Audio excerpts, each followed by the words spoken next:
So I want to talk a little bit about how to install the Savage line of AccuCans on a rifle. We have a couple of Savage rifles here. One of the important things here, we want to make sure all of the firearms are clear. No ammunition in the firearms, because what we're doing here, one, we're putting our hands right at the muzzle. Oftentimes you're going to be at the range or getting ready for a hunt or whatever, so we want to ensure there's no ammo in any of the firearms we're dealing with. You want to make sure magazines are out. There's no magazines in either of these. We've got chamber flags. I'll remove the chamber flags and just again visually make sure there are no cartridges in the chamber on either of these. Again, can't stress that enough. We want to be safe at all times when we're handling our firearms and installing our suppressors. So all of the Savage AccuCan suppressors are direct thread. So that means there's no adapters needed to install them on the rifles. So all the Savage rifles that are threaded are suppressor ready or SR in the title. So you want to remove the little thread protector, because the thread protector is there to keep the threads nice and clean so you can thread on your suppressor. So in particular, the AC22 is a 1/2 by 28 thread, and it's a simple right-hand thread, so there's nothing fancy. So you kind of get it started. If something doesn't feel right, take it back off. It should be threading on very nice and easily. So you simply thread it, keep going until it is snug, and they all just need to be hand snug. So just kind of grip it while it hasn't been shot. The suppressors need to be cool. If you did this to a suppressor that you were firing, that's going to be hot. You're going to burn your hand. Whenever you're dealing with a suppressor after you have fired it, you do need to let it cool down if you're checking its tightness or removing it. So again, just hand tight. You don't need to get a wrench out, just snug.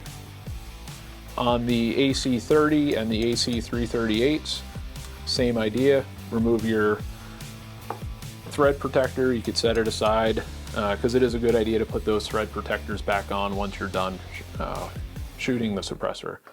So same as the AC30, just kind of get it started. And again, there shouldn't be a lot of resistance. So thread it on till it seats fully.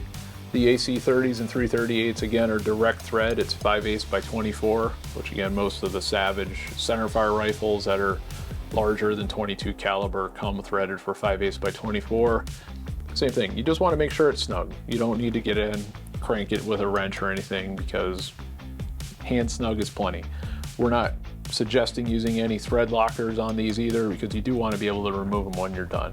One of the things that we will recommend is your bore alignment. So there are rods available on the market that are called alignment rods for suppressors. That's simply their bore caliber specific. So there will be a 22 LR sized one, a 308 size one, a 6.5 Creedmoor size one. What that does is you run that rod through your bore and out your suppressor, and that'll help ensure that you don't have baffle strikes. In case your threads were cut non-concentric to the bore, you could end up damaging your suppressor.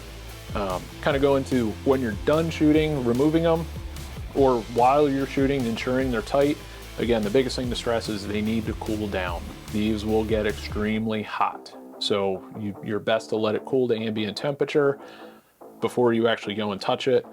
And you still may want to wear gloves, that's up to you, but as long as it is ambient temperature, simply lefty-loosey and just remove it.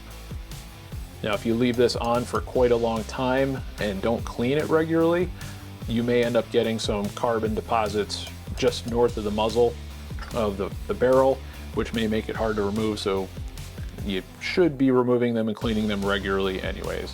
For any other information, consult your owner's manual or savagearms.com.